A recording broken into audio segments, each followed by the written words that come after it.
नमस्कार दोस्तों। आज हम संविधान में चर्चा करेंगे एक महत्वपूर्ण टॉपिक पे जिसे हम कहते हैं प्रस्तावना या उद्देशिका। अंग्रेजी में इसे प्रेम्बल कहा जाता है।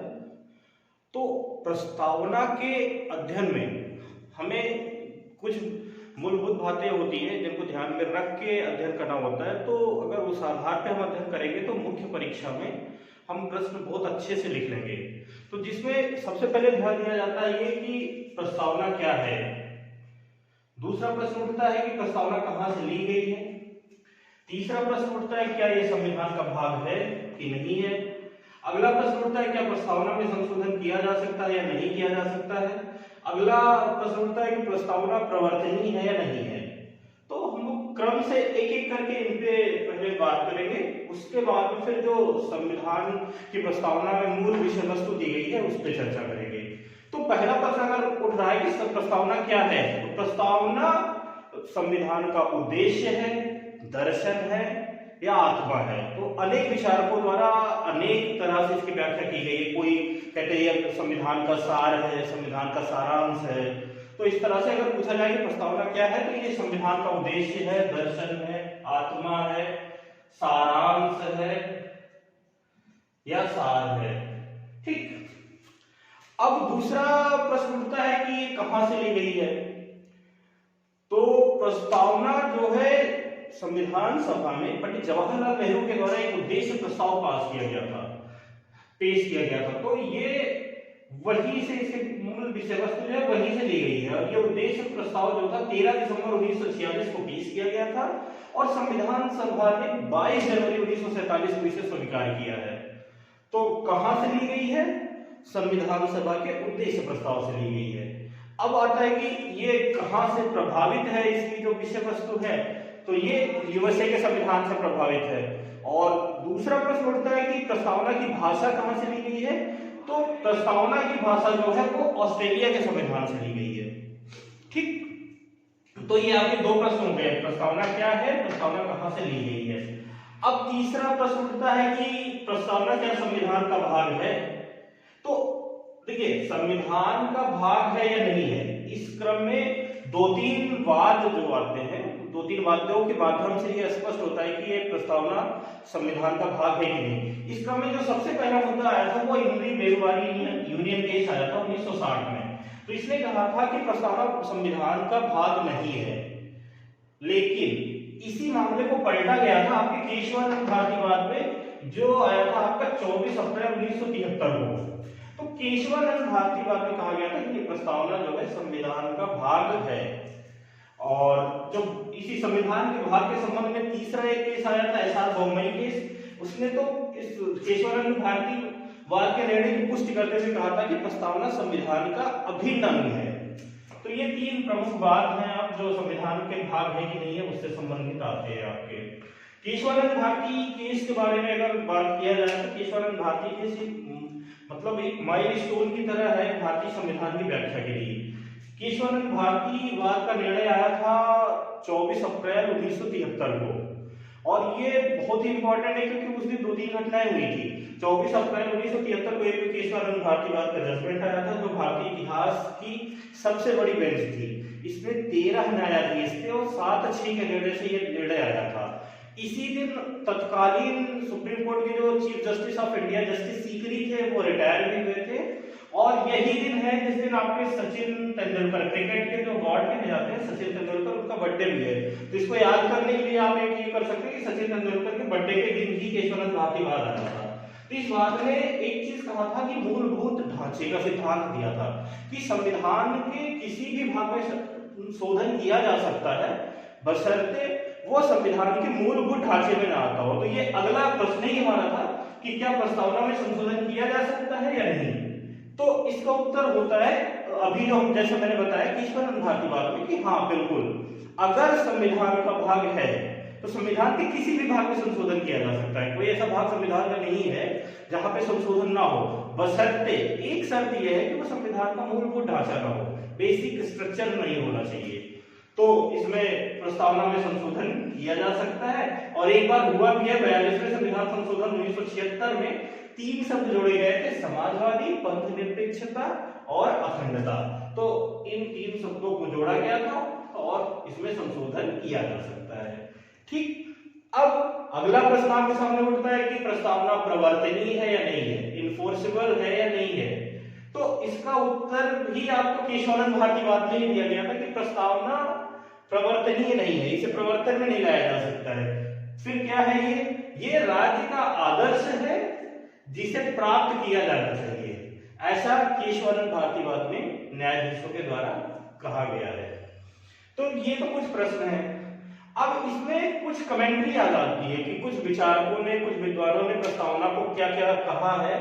तो इससे भी संबंधित कभी कभी प्रश्न आता है कि पूरा कोटेशन ही लिख के दे दिया गया कि प्रस्तावना जो है वो भारतीय संविधान की कुंजी है, व्याख्या करिए। तो अगर किसने कहा है आपको यही नहीं पता है तो आप व्याख्या कैसे करेंगे। तो ये इसलिए हमने एक जगह इकट्ठा किया है, इसका भी प्रमुख विद्यालयों में पहला कथन आता है आपका एन ए पालकीवाला साहब का। एन ए पालकीवाला ने संविधान प्रस्तावना को संविधान का परिचय पत्र कहा है। ठीक, एन ए पालकीवाला ने प्रस्तावना को संविधान का परिचय पत्र कहा है। दूसरा विचारक आते हैं आपके ठाकुरदास भार्गव जी। ठाकुरदास भार्गव ने इसे संविधान की भावना या आत्मा कहा है, soul of Indian constitution. Preamble is soul of Indian constitution, ये कोटेशन है आपके ठाकुरदास भार्गव का। और एन ए पालकीवाला ने ये परिचय पत्र कहा है आइडेंटिटी कार्ड, आईडी। ठीक, और तीसरा आपके किया मुंशी साहब आते हैं। किया मुंशी साहब ने इसे कहा है हॉरोस्कोप ऑफ इंडियन कॉन्स्टिट्यूशन, जन्म कुंडली। तो किया मुंशी ने जन्म कुंडली। अगला आपके अंबेडकर साहब आते हैं, डॉक्टर अंबेडकर। इन्होंने इसे पवित्र दस्तावेज कहा है। इन्होंने कहा है कि प्रस्तावना संविधान का एक पवित्र दस्तावेज है। अब देखिए एक चीज कंफ्यूज करती है, वैसे तो आपको पढ़ने को मिलता है ना कि संविधान की आत्मा है प्रस्तावना, लेकिन अंबेडकर साहब ने आत्मा नहीं कहा है, अंबेडकर साहब ने पवित्र दस्तावेज कहा है। और यही कंफ्यूज करता है कि इन्होंने किसे आत्मा कहा है। तो इन्होंने भारतीय संविधान का आर्टिकल 32 जो है फंडामेंटल राइट में संवैधानिक उपचारों का अधिकार, उसको संविधान की आत्मा कहा है। तो अंबेडकर ने प्रस्तावना को पवित्र दस्तावेज कहा है और आर्टिकल 32 को आत्मा कहा है, ये ध्यान रखिएगा। अगला एक आता है कथन आपका ए.के. अय्यर साहब का, लाली कृष्ण स्वामी अय्यर साहब का। इन्होंने प्रस्तावना को कहा है कि यह दीर्घकालिक सपनों का विचार है। जो संविधान सभा के में सदस्य थे, जो संविधान के निर्माता थे, उनके सपनों का, दीर्घकालिक सपनों का विचार है आपकी प्रस्तावना। और एक इंग्लिश विचारक आते हैं अर्नेस्ट वार्कर। अर्नेस्ट वार्कर ने इसे कुंजी नोट कहा है। प्रस्तावना संविधान का कुंजी नोट है, मतलब गाइड। तो ये 5 कथन है आपके जो इंपॉर्टेंट, ये आपको ध्यान रखना रहता है। एक बार फिर से देखिए, प्रस्तावना क्या है। ये संविधान का उद्देश्य है, संविधान का दर्शन है, संविधान की आत्मा है, संविधान का सार है, संविधान का सारांश है। अगला आता है प्रस्तावना कहाँ से ली गई है। तो ये संविधान सभा में जवाहरलाल नेहरू जी के द्वारा जो उद्देश्य प्रस्ताव दिया गया था वहां से ली गई है। कहाँ से प्रभावित है, तो ये यूएसए के संविधान से प्रभावित है। प्रस्तावना की भाषा कहाँ से ली गई है, तो ये ऑस्ट्रेलिया के संविधान से ली गई है। क्या संविधान का भाग है, तो इसमें बेरुवारी केस आता है पहले 1960 में, तो वो कहता है कि प्रस्तावना संविधान का भाग नहीं है। फिर यही केशवानंद भारतीवाद में कहा जाता है कि प्रस्तावना संविधान का भाग है। और पैसा बम्बई केस कहता है कि प्रस्तावना संविधान का अभिन्न अंग है।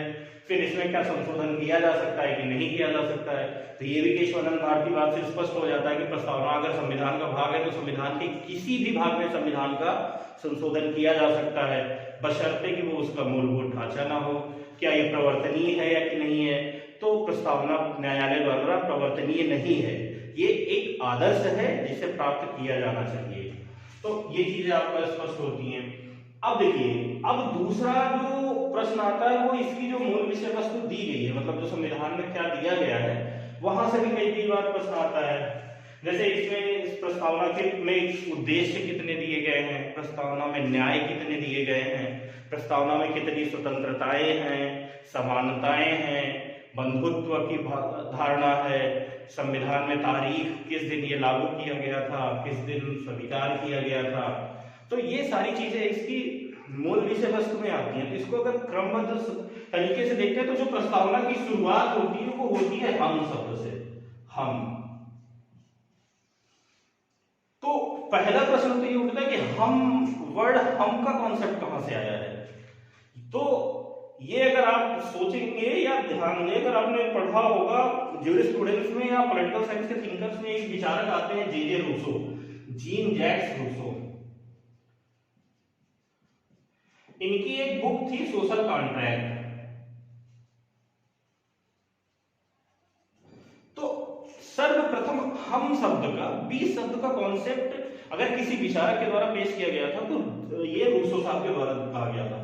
तो अगर कभी आपसे पूछा जाता है या कोई होता है कि हम शब्द का कॉन्सेप्ट कहां से आया है, तो ये रूसो, जीन जैक्स रूसो के द्वारा दिया गया था। अब दूसरा होता है कहा, अगला क्या आता है, हम भारत के लोग, हम भारत के लोग। तो ये भी प्रश्न उठता है, वही प्रस्तावना या संविधान की शुरुआत हम भारत के लोग से ही क्यों कही गई? भाई और कुछ कहा जा सकता है, जैसे किसी भगवान का नाम या किसी माइलस्टोन कुछ हो, कुछ आदर्श हो, उनका नाम या कहीं से हम भारत के लोग से ही क्यों कहा गया है? तो इसमें अगर देखा जाए तो जब संविधान का निर्माण किया जा रहा था संविधान सभा के द्वारा, तो उस समय अगर भारत की राजनीतिक स्थिति की बात की जाए तो भारत तो स्वतंत्र राष्ट्र नहीं था। भारत एक औपनिवेशिक राज्य था और वो भारत में ब्रिटिश गवर्नमेंट उस समय शासन कर रही थी और संविधान सभा का गठन भी ब्रिटिश सरकार के द्वारा ही किया गया था। तो उस समय जो, लेकिन देखिए सरकार ब्रिटिश की थी और जो शासन किया जा रहा था वो भी ब्रिटिश के द्वारा किया जा रहा था, लेकिन किस पे शासन किया जा रहा था? भारतीयों पे किया जा रहा था। संविधान सभा में कौन थे? भारतीय थे। और उसी समय भारत का स्वतंत्रता संघर्ष भी चल रहा था, भारत की जनता स्वतंत्रता के लिए संघर्ष कर रही थी। तो जो संविधान सभा के सदस्य थे वो भी ज्यादातर सब स्वतंत्रता संग्राम में भाग लेने वाले व्यक्ति थे। तो उनके मन में भी ये विचार था ना कि भारत, हमें एक ऐसा भारत बनाना है जो स्वतंत्र होगा, जहां पे ना कोई दल, विशेष समुदाय या विशेष पार्टी या विशेष राज्य तंत्र या किसी विशेष परिवार की सत्ता नहीं होनी चाहिए। वहां पे सत्ता जो होगी आम लोगों की होगी, क्योंकि भारत के स्वतंत्रता के संघर्ष में, भारत की आजादी में हर एक नागरिकों का योगदान रहा है। तो इसी वजह से जो स्रोत दिया गया संविधान का, ये कौन बना रहा है? तो कौन बना रहा था? संविधान सभा के सदस्य कौन थे? या तो कुछ मनोनीत किए गए थे या तो फिर प्रतिनिधि थे जिनका चुनाव किया गया था। तो किसका प्रतिनिधित्व करते थे? भारत की जनता का करते थे। इसीलिए ये कॉन्सेप्ट आया है हम भारत के लोग। ठीक, तो पहली लाइन स्पष्ट हो जाती है, हम भारत के लोग। अब आगे संविधान के 5 उद्देश्य आते हैं। तो प्रारंभिक परीक्षा में तो इनका क्रमबद्ध अध्ययन कई बार पूछा, मतलब क्रमबद्ध इनका क्रम पूछ लिया जाता है, सीरियल की निम्न में क्रम कौन सा है वो क्रम से लगाइए। और इनके एक एक शब्दों की मेंस में जो है मुख्य परीक्षा में इनके एक एक शब्दों की भी व्याख्या आती है कि इनका मतलब क्या है, इसका क्या है। इसका क्रम होता है, हम भारत के लोग भारत को एक संपूर्ण प्रभुत्व संपन्न, समाजवादी, पंथ निरपेक्ष, लोकतंत्रात्मक गणराज्य बनाने के लिए। तो ये 5 उद्देश्य आते हैं, संपूर्ण प्रभुत्व संपन्न, समाजवादी, पंथ निरपेक्ष, लोकतंत्रात्मक और गणराज्य। तो ये आपके 5 उद्देश्य हो जाते हैं संविधान में प्रस्तावना के। उसके बाद फिर 3 न्याय आता है। कौन कौन से? सामाजिक, आर्थिक, राजनैतिक। 3 न्याय हो गए आपके, सामाजिक, आर्थिक और राजनैतिक। अब देखिए, एक तो प्रश्न ये पूछा जाता है कि ये न्याय का कॉन्सेप्ट कहां से आया है, स्पेशली आर्थिक न्याय का कॉन्सेप्ट कहां से लिया गया है। तो ये जो आर्थिक न्याय का कॉन्सेप्ट है, ये आपका यूएसएसआर, जो जिसका उत्तराधिकारी अभी रूस है, 1990 में इसका विघटन हो गया था, 15 राज्यों में यूएसएसआर टूट गया था। तो तत्कालीन यूएसएसआर के संविधान से ये कॉन्सेप्ट लिया गया था, सामाजिक, आर्थिक और राजनीतिक न्याय का। तो 3 न्याय हो जाते हैं आपके, सामाजिक, आर्थिक, राजनीतिक न्याय। अब इसके बाद 5 स्वतंत्रताएं आती हैं आपकी। वो कौन कौन सी हैं? विचार, अभिव्यक्ति, विश्वास, धर्म और उपासना की स्वतंत्रता। तो 5 स्वतंत्रता आई है आपकी, 3 न्याय, 5 स्वतंत्रता, विचार, अभिव्यक्ति, विश्वास, धर्म और उपासना की स्वतंत्रता। अब आगे आता है प्रतिष्ठा और अवसर की समानता। 2 समानता आती है। तो 2 समानता किसकी किसकी है? प्रतिष्ठा और अवसर, प्रतिष्ठा और अवसर की समानता। फिर आपकी बंधुता आती है। तो एक क्रम से ये चीजें देखिए याद करने के लिए ऐसे आप पूरा रटेंगे तो बार बार भूल जाता है। इसीलिए पहले देखिए, पहले स्रोत दिया गया है, फिर उद्देश्य दिया गया है, फिर न्याय दिया गया है, फिर स्वतंत्रता दी गई है, फिर समानता दिया गया है, फिर बंधुता दी गई है और फिर तारीख दी गई है। तो बंधुता कैसी बंधुता? व्यक्ति की गरिमा तथा राष्ट्र की एकता और अखंडता को सुनिश्चित करने वाली बंधुता। दो तरह की बंधुता होती है कि व्यक्ति की, एक व्यक्ति ऐसा नहीं है कि अगर आप अपनी गरिमा के लिए, अपनी प्रतिष्ठा के लिए दूसरे व्यक्ति का अपमान कर दे या दूसरे का अनादर कर दे, नहीं, ऐसी एक बंधुता होनी चाहिए कि आप अपनी गरिमा के साथ साथ, अपने सम्मान के साथ साथ दूसरे के सम्मान को भी बनाए रखें और राष्ट्र ऐसा कोई कृत्य न करे जो राष्ट्र की एकता या अखंडता को खतरा उत्पन्न करता हो। जैसे आजकल राष्ट्र की एकता या अखंडता के समक्ष कई सारी प्रॉब्लम आ रही है। जैसे आपका इधर देखिए ईस्ट या नॉर्थ ईस्ट में आपका जैसे बोडोलैंड की समस्या आ गई है या उग्रवादी समस्याएं आ गई हैं। आपका इधर उड़ीसा, झारखंड, पश्चिम बंगाल, इधर आपकी नक्सलवादी समस्या आ गई है। साउथ में तमिल ऐसी चीजें हैं, पंजाब की तरफ अलगाववादी खालिस्तान की मांग हो रही है। तो ऐसे कृत्य भी नहीं करने हैं, हमें राष्ट्र की एकता और अखंडता को बनाए रखना है। तो ऐसी बंधुता का समावेश करता है। तो व्यक्ति की गरिमा तथा राष्ट्र की एकता और अखंडता को सुनिश्चित करने वाली बंधुता को बढ़ाने के लिए अब तारीख दी जाती है। तो देखिए हमारे संविधान में जो हमारा राष्ट्रीय कैलेंडर है वो सर्व सम्मत को स्वीकार किया गया है, लेकिन जो प्रचलित है वो ईस्वी सन है। तो इसमें दोनों तारीख दी गई है। आज तारीख 26 नवंबर 1949, तो ये आपकी इंग्लिश है, और आगे सर्व सम्मत भी दिया गया है मित मार्गशीर्ष शुक्ला सप्तमी संवत 2006 विक्रमी को एतद द्वारा अंगीकृत, अधिनियमित और आत्मार्पित करते हैं। तो ये आपकी प्रस्तावना हो जाती है। अब देखिए प्रस्तावना में एक चीज आगे, तो ये इतना स्पष्ट हो गया कि ये उद्देश्य है। तो आपका मुख्य परीक्षा में पहली चीज तो यही प्रश्न आ सकती है कि व्यक्ति की गरिमा, ये संविधान की प्रस्तावना जो क्या उसका संविधान का उद्देश्य है, आप व्याख्या करिए, स्पष्ट करिए। अगला प्रश्न आ जाता है, एक आध बार पूछा गया है कुछ मुख्य परीक्षाओं में, कुछ स्टेट में, कि संविधान की प्रस्तावना का प्रारंभ हम भारत के लोग से ही क्यों कहा गया है। तो उसको भी हमने बता दिया आपको, भाग है नहीं है, तो इसमें कई केस आते हैं, इन केस का वर्णन आपको कर दिया हमने, तो आप यहाँ से ये कर सकते हैं। अब इनमें जो उद्देश्य है, कभी कभी उद्देश्यों की व्याख्या आ सकती है, जैसे पंथ निरपेक्षता। तो पंथ निरपेक्षता का मतलब क्या है? पंथ निरपेक्षता का मतलब यही है कि राज्य का अपना कोई धर्म नहीं है। वो प्रत्येक, देखिए एक तो मौलिक अधिकारों में आपको धर्म की स्वतंत्रता दी गई है कि प्रत्येक व्यक्ति अपने धर्म को धारण कर सकता है। जो धर्म है उसको आप पूजा पाठ करिए या अपने धर्म को किस तरह से आप अपनी धार्मिक गतिविधियों को संचालित करिए, कोई दिक्कत नहीं है। राज्य उसमें किसी भी प्रकार का हस्तक्षेप नहीं करेगा, तो वो पंथ निरपेक्षता है। और लेकिन यह है कि राज्य किसी भी धर्म को प्रमोट भी नहीं करेगा, उसका कोई धर्म नहीं है, उसके लिए सारे धर्म, सारे संप्रदाय सब बराबर है। संप्रभुता की कॉन्सेप्ट आता है। संप्रभुता यही है कि भारत, मतलब कोई राष्ट्र संप्रभु कैसे होता है? संप्रभु ऐसे होता है कि वो अपनी आंतरिक सारी जो पॉलिसीज हैं, आंतरिक नीतियों का निर्माण, या किसी भी राष्ट्र के साथ उसकी क्या विदेश नीति है, अब उसका क्या वैश्विक स्तर पर रवैया है, उसके लिए वो स्वतंत्र होता है, किसी राष्ट्र के अधीन कार्य नहीं करता है। अब इस पे कुछ जगह प्रश्न कई बार आता है कि जैसे भारत यूएनओ का मेंबर है या कॉमनवेल्थ का मेंबर बना है, तो भाई कॉमनवेल्थ में कौन है? कॉमनवेल्थ में वो सारे जो है औपनिवेशिक देश हैं जो कभी न कभी इंग्लैंड के अधीन थे, ब्रिटिश महारानी के या ब्रिटिश की सत्ता के अधीन थे, या यूएनओ की मेंबरशिप लिया है। तो इसका मतलब कि क्या इंडिया सॉवरेन नहीं है? नहीं, इंडिया बिल्कुल सॉवरेन है। अगर हमने सदस्यता ली है तो अपनी मर्जी से ली है, हमें किसी ने बाध्य नहीं किया है ना कि नहीं आपको होना ही पड़ेगा, आपको कॉमनवेल्थ का मेंबर होना ही पड़ेगा। हमने अपनी मर्जी से स्वतंत्रता ली है, अब सदस्यता ली है, हम जब तक चाहेंगे सदस्य बने रहेंगे, जिस दिन चाहेंगे अपना वहां से अपना हट जाएंगे, अपना सदस्य उस ग्रुप को छोड़ देंगे, तो अपनी सदस्यता वहां से रद्द कर सकते हैं। तो इसके लिए हम स्वतंत्र हैं, तो संपूर्ण प्रभुत्व संपन्न हो गया। अब आता है लोकतंत्र। तो लोकतंत्र क्या है? लोकतंत्र दो चीज होता है, इसको इंग्लिश में कहते हैं डेमोक्रेसी। लोक मतलब पीपल, तंत्र क्रेसी मतलब शासन, तो ये लोगों का शासन। इसमें एक देखिए, इसकी परिभाषा अगर लोकतंत्र की कही जाए तो ये एक विचारक थे, यूनानी विचारक वलियान। तो वलियान ने इस परिभाषा को दिया था कि लोकतंत्र जनता का, जनता के द्वारा, जनता के लिए शासन है। मतलब to the people, for the people, by the people, जनता के लिए, जनता के द्वारा किया गया शासन ही लोकतंत्र है। इसी परिभाषा को बाद में यूएसए के राष्ट्रपति अब्राहम लिंकन ने जो है प्रचलित किया था। तो ज्यादातर कुछ जगह पे बलियान मिला है कुछ पुस्तकों में, नहीं तो ज्यादातर लोग लिंकन का ही मानते हैं कि अब्राहम लिंकन ने कहा था जनता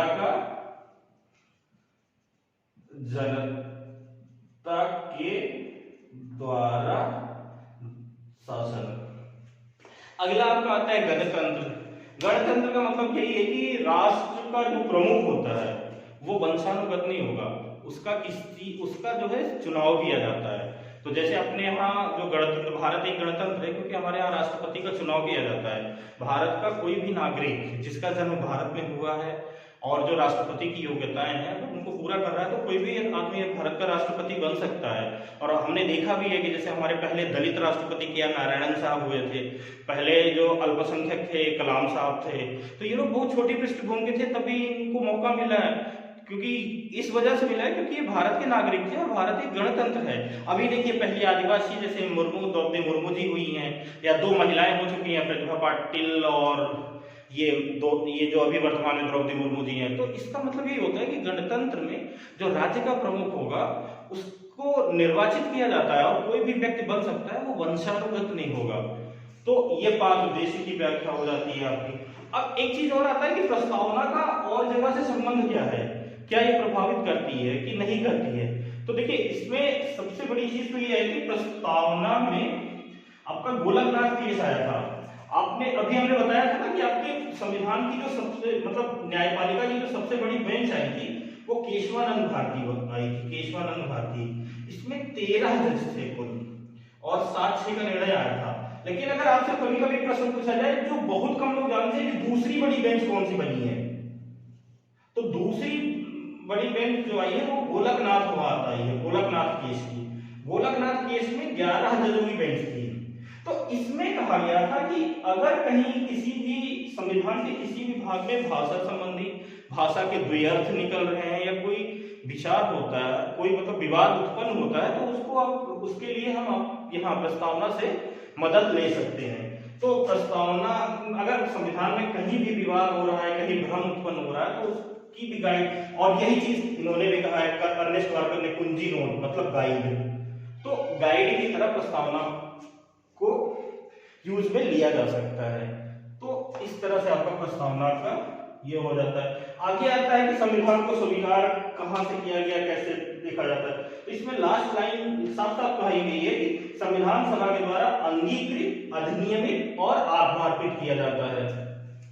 और इसका अगर संविधान के किसी भाग में कहीं प्रभाव पड़ा है या कहीं लागू किया गया है कि नहीं किया गया है, तो इसमें देखिए जो न्याय का कॉन्सेप्ट आता है आपका 3, सामाजिक, आर्थिक, राजनीतिक न्याय। तो इन न्याय को अगर आगे आप हम पढ़ेंगे संविधान का भाग 4 में डीपीएसपी की चर्चा की गई है, directive principles of states provisions. तो ये नीति निर्देशक तथ्यों में जो है यहाँ का न्याय जो है इनको यहाँ लागू किया गया है आपकी डीपीएसपी में। जो 5 स्वतंत्रताएं हैं वो कहाँ पे वर्णित है, तो प्रस्तावना की 5 स्वतंत्रताओं का जिक्र आपका संविधान के भाग 3 मौलिक अधिकारों में मिलता है। और प्रस्तावना का ये जो बंधुता और समानता है तो ये कहाँ पे आती है, तो ये आपके मौलिक कर्तव्यों में वर्णित है। तो इस तरह से ये तीनों आपके जो मौलिक कर्तव्य, मौलिक अधिकार और नीति निर्देशक तत्व ये एक दूसरे से प्रस्तावना से मतलब जुड़े हुए हैं, परस्पर संबंधित हैं। तो प्रस्तावना में मेरे हिसाब से इतने ही प्रश्न आते हैं। और बाकी अगर आप इस तरह से क्रम से इस तरह से एक एक चीज तोड़ के देखेंगे तो प्रस्तावना को याद करना भी बहुत आसान रहता है और प्रस्तावना से फिर एक भी प्रश्न आपसे नहीं छूटेगा। तो बस आज के लिए इतना ही रखते हैं। Thank you.